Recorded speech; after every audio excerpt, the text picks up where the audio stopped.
Okay, and when we pass on, will those avoidance issues still linger on around our energy system? Yes, because energetically they are connected to emotional energies, they're connected to our consciousness, so they will still linger. We play the avoidance game, like we don't want to deal with them. Then we just carry it, within our library of information, within our, within, our aura and within our psychic energies.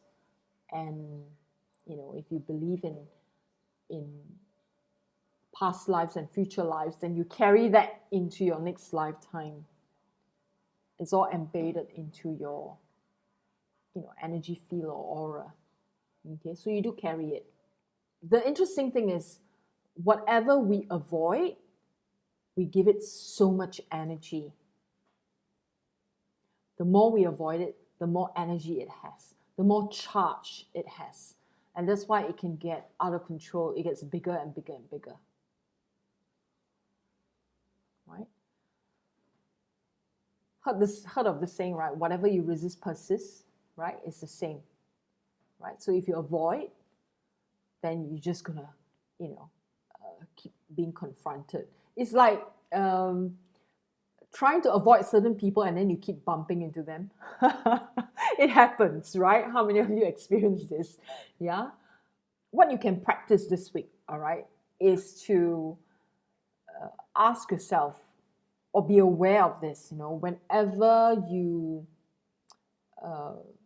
just remember what are your triggers. Usually, when you have to deal with certain thing in life and certain emotions will surface, and maybe it terrifies you, and maybe it keeps you frozen into inaction, and maybe you just get a sinking feeling, or you get a lump in your throat and you feel your stomach churning, you feel your chest constricting, whatever it may be, right? Keep in mind the emotion, right? And allow yourself to feel it, sit with it.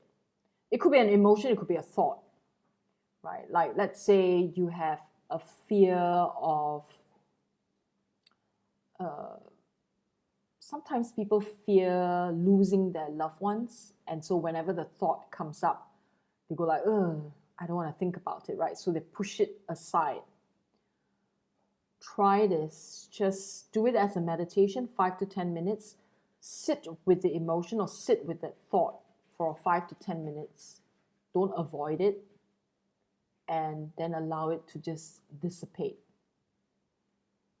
Okay, just sit with it. Because the more we avoid, the more powerful it becomes. And then it builds, it will snowball. And every time you avoid that emotion, it will just get bigger and bigger and bigger, up to a point when you feel like you have no control over it. You need to confront it, okay? One of the things also that some of my clients are dealing with in life right now is the feeling of helplessness and fear surrounding money. So whenever bills arrive, they get this constricted feeling or constricted emotion, and they feel like helpless, like the whole world is tumbling down, because like, I have to pay for this, I have to do this, I have to do that, right? And then the mind goes crazy. So these are some of the things that can paralyze a person. And so the experiment that I have for them is, I tell them, sit with it and then deal with them. Deal with the actual numbers. And then you realize that when you're actually dealing with the actual numbers, it's not as scary or it's not as big as they thought it would be, and that they can totally afford to pay whatever they need to pay.